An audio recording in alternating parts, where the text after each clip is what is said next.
देखो बहुत सारे बच्चे बार बार पूछते हैं, बहुत कंफ्यूज रहते हैं कि दीदी हमें कौन सी बुक्स फॉलो करनी चाहिए, कौन सी बुक्स अच्छी है, बुक्स अच्छी नहीं है। देखो इतना कंफ्यूजन किस चीज़ को लेके है, सिर्फ बुक को लेके कौन सी बुक करें। देखो कई बच्चे ऐसे होते हैं एक बुक को कर रहे हैं, फिर कहीं से ये सुनते हैं कि ये बुक अच्छी नहीं है और ये बुक अच्छी नहीं दूसरी बुक अच्छी है, फिर 1-2 महीना उसको पढ़ने के बाद फिर बुक चेंज कर लेते हैं। ये नहीं करना है। तो अगर मैं सब्जेक्ट वाइज बताऊँ, बहुत सारे बच्चे परेशान रहते हैं फिजिक्स में कौन सा करें, केमिस्ट्री में कौन सा करें। तो आज हम इस वीडियो में सब्जेक्ट वाइज बात करेंगे कि आपको क्या क्या करना है। Hey guys, Muskan Jaswal this side, currently second year MBBS student at PTJNM medical college Raipur Chhattisgarh.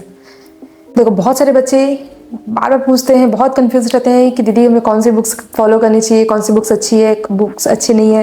देखो ये बात है, ये मैं भी मानती हूँ कि हिंदी मीडियम को लेके अगर हिंदी लैंग्वेज में देखें तो रिसोर्सेज बहुत कम है। ये मैं भी फेस कर चुकी हूँ, मैं भी फेस की हूँ, ठीक है।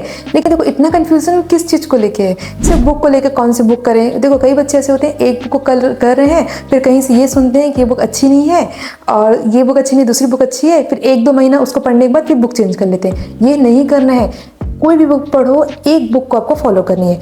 एक बुक को 5 बार पढ़ोगे तो प्रॉफिट होगा, ना कि आपको 5 बुक को अलग अलग थोड़ा थोड़ा पढ़ना है। ऐसा कुछ नहीं है। अगर आप बहुत सारी बुक अगर आप लेके बैठोगे ना, कुछ टॉपिक इससे करे कुछ टॉपिक उससे करो, फिर लास्ट में रिवीजन के टाइम कैसे करोगे? मैनेज कर लोगे? नहीं हो पाता इतना सारा मैनेज। इसलिए आपको एक बुक को फॉलो करनी है। अब देखो अगर हम सब्जेक्ट वाइज देखें, ओवरऑल अगर मैं पूरी नीट की बात करूँ तो नीट में सिर्फ NCERT करना है, मतलब NCERT के अलावा आपको बाहर जाना नहीं है। अगर आप अगर आप ऑफलाइन कोचिंग लिए या ऑनलाइन कोचिंग लिए, जो भी, अगर आप कहीं से मॉड्यूल्स परचेस किए हो, आपके कोचिंग के मॉड्यूल्स हैं, तो ठीक है, आप उसमें क्वेश्चन प्रैक्टिस कर सकते हो, लेकिन फिर भी आपको NCERT ही प्रॉपर फॉलो करनी है। मैं मॉड्यूल के लिए भी कभी हाँ नहीं बोलूँगी, क्योंकि प्रॉपर NCERT से ही क्वेश्चन आएगा। क्वेश्चन प्रैक्टिस के लिए हाँ, अगर आपको अभी बहुत सारे क्वेश्चन करने हैं तो फिर इसके लिए आप अपना मॉड्यूल्स वगैरह के क्वेश्चन कर सकते हैं कि आपको और ज़्यादा क्वेश्चन प्रैक्टिस करनी है इसलिए। लेकिन NCERT पहले, प्रायोरिटी में आपकी NCERT होनी चाहिए, ठीक है। तो अगर मैं सब्जेक्ट वाइज बताऊँ, बहुत सारे बच्चे परेशान रहते हैं फिजिक्स में कौन सा करें, केमिस्ट्री में कौन सा करें। तो आज हम इस वीडियो में सब्जेक्ट वाइज बात करेंगे कि आपको क्या क्या करना है। तो देखो आपको सबसे पहले क्या करना है, ये तीनों सब्जेक्ट के लिए, चाहे फिजिक्स हो, केमिस्ट्री, बायो हो, तीनों सब्जेक्ट के लिए बता रही हूँ आपको करना क्या क्या है, ठीक है। आप लेक्चर करने के बाद आपको क्या क्या करना है। लेक्चर करने के बाद आपको 5 चीज़ें फॉलो करनी है। 5 चीज़ें क्या चीज़? सबसे पहले आपको क्लास नोट्स अच्छे से करना है। जिस भी टीचर से आप पढ़ रहे हो, ऑनलाइन पढ़ रहे हो, ऑफलाइन पढ़ रहे हो, कहीं से पढ़ रहे हो, सबसे पहले आपको क्या करना है, क्लास नोट्स को बहुत अच्छे से करना है। क्योंकि एक टीचर सब कुछ, जो भी इंपॉर्टेंट चीज़ें हैं वो आपको क्लास में करा देते हैं, ठीक है। सबसे पहले आपको क्या करना है, क्लास नोट्स करने हैं। सेकंड चीज़ आपको DPP करनी है। जो भी आपके कोचिंग से या जो जहाँ से आपको DPP अगर प्रोवाइड की जा रही है, तो प्रॉपर आपको DPP के सारे क्वेश्चन ईमानदारी से करने हैं, ईमानदारी से। सबसे पहले आपको क्लास नोट्स करना है, सेकेंड आपको DPP करना है, फिर उसके थर्ड आता है आपके NCERT टेक्स्ट क्वेश्चन। मतलब आपके NCERT के अंदर भी जो बॉक्सेस में बहुत सारे क्वेश्चंस रहते हैं, ठीक है। तो आपको वो जो एग्जांपल्स के कुछ, मतलब एक NCERT एग्जाम्पलर्स के क्वेश्चंस रहते हैं, ठीक है, वो सारे क्वेश्चन आपको NCERT टेक्स्ट के करने हैं। उसके बाद आपको क्या करना है, NCERT के बैक एक्सरसाइज में भी बहुत सारे क्वेश्चंस रहते हैं, तो आपको वो सारे क्वेश्चंस फॉलो करने हैं, पूरे इसको प्रॉपर सॉल्व करके जाना है। देन उसके बाद आता है PYQ। मतलब ये आपको 5 चीज़ें आपको प्रॉपर फॉलो करनी है, चाहे फिजिक्स हो, चाहे केमिस्ट्री हो, चाहे बायो हो। क्या क्या है 5 चीज़, मैं आपको फिर से एक बार रिपीट कर रही हूँ। सबसे पहले आपको क्या करना है, आपको क्लास नोट्स बहुत अच्छे से करना है। सेकंड आपको DPP करना है, फिर NCERT टेक्स्ट के क्वेश्चन करने हैं, NCERT के बैक एक्सरसाइज के क्वेश्चन करने हैं, उसके बाद आपको PYQ करना है। ये 5 चीज़ आपको प्रॉपर ईमानदारी से फॉलो करना है, और आप इतना ही कर लोगे ना तो वो सफिशिएंट है। इसके बाद आपको इतना टाइम ही नहीं मिलेगा कि आपको इधर के मॉड्यूल लगा रही है, ये बुक लगा रहे, वो बुक लगा रहे हो, कोई टाइम ही नहीं मिलेगा आपको, ठीक है। अगर आप इसको प्रॉपर फॉलो कर रहे हैं तो इसमें ही बहुत सारे क्वेश्चंस हो जाएंगे, बहुत सारे। इसके बाद भी अगर आपको, देखो आपको सिर्फ फिजिक्स नहीं पढ़ना है, सिर्फ केमिस्ट्री नहीं पढ़ना और सिर्फ बायो नहीं पढ़ना है, आपको तीनों सब्जेक्ट पढ़ना है, ठीक है। इसके बाद भी अगर आपको लग रहा है कि आपके क्वेश्चन कम पढ़ रहे हैं, आपको और क्वेश्चन प्रैक्टिस करनी है, तो जो भी है, अगर आपको ऐसा लग रहा है तो अपने मॉड्यूल्स या फिर जो भी मॉड्यूल्स आपने परचेस किए, या फिर ऑनलाइन आपको बहुत सारे क्वेश्चंस मिले हैं। ऑनलाइन भी अगर आप NCERT के क्वेश्चंस ढूंढोगे तो बहुत सारे NCERT के लाइन टू लाइन क्वेश्चंस मिलेंगे, तो आप उसको प्रैक्टिस कर सकते हो। इसके अलावा अगर आप प्रॉपर बुक के बारे में ही बोलोगे कि अगर हम प्रॉपर बुक कौन सा फॉलो करें, तो देखो अगर मैं आपको केमिस्ट्री की बात करूँ, केमिस्ट्री में 3 पोर्शन रहेगा आपको, ऑर्गेनिक, इनऑर्गेनिक और आपका एक रहेगा फिजिकल।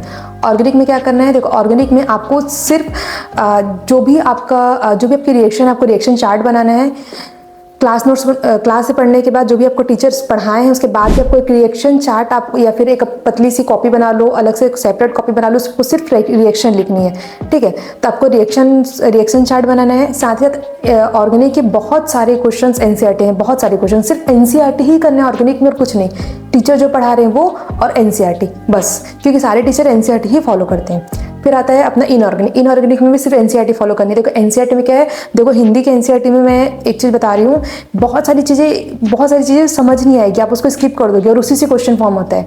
वो सारी चीज़ें एनसीईआरटी के, इनऑर्गेनिक के एनसीईआरटी की लाइन टू लाइन अच्छे से पढ़ना, लाइन टू लाइन, जिसमें साइज का ऑर्डर दिया है, ठीक है, फोर्स ऑफ कॉन्ट्रैक्शन का ऑर्डर दिया है, ये सारी चीज़ को ना बहुत अच्छे से आपको लाइन टू लाइन सिर्फ एनसीईआरटी से पढ़ना है। कई बार ऐसा होता है एनसीईआरटी से हम ऐसे पढ़ते हैं ना, स्किप हो जाता है, चीज़ें याद नहीं रहती, बढ़ने इंक्रीजिंग ऑर्डर है, डिक्रीजिंग ऑर्डर है, बहुत सारी चीज़ रहता है। तो आप उसमें क्वेश्चन फॉर्म करके इसको पढ़ो। कैसे, जैसे मान लो कोई एक साइज का ऑर्डर दिया है, ठीक है, तो साइज का ऑर्डर दिया तो उसका आप क्वेश्चन फॉर्म कर लो अपने से। एनसीईआरटी की साइड में जो स्पेस रहती है उसमें से आप क्वेश्चन फॉर्म करके पढ़ो।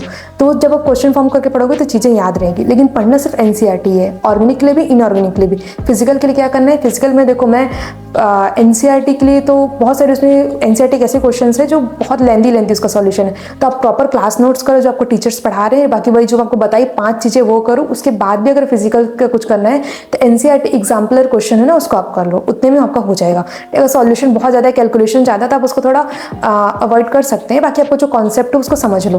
फिर आता है फिजिक्स। फिजिक्स में देखो बहुत सारी ऐसी वर्म में ये सब करने की जरूरत नहीं है, वो पहले था, अब नहीं है, क्योंकि फिजिक्स के जो क्वेश्चन आते हैं ना वो उस लेवल के नहीं आते। ऐसी वर्मा में आपके जेईई मेन से भी रिलेटेड क्वेश्चन है, बहुत हाई लेवल के क्वेश्चंस दिए, तो ये सारी बुक फॉलो करने की जरूरत नहीं है। सिर्फ फिजिक्स के लिए सिर्फ आप अपने टीचर्स पे डिपेंड रहो, और जो 5 चीज़ आपको बताई फॉलो करने के लिए आप वो चीज़ करो, वो उतने में हो जाएगा फिजिक्स, ठीक है।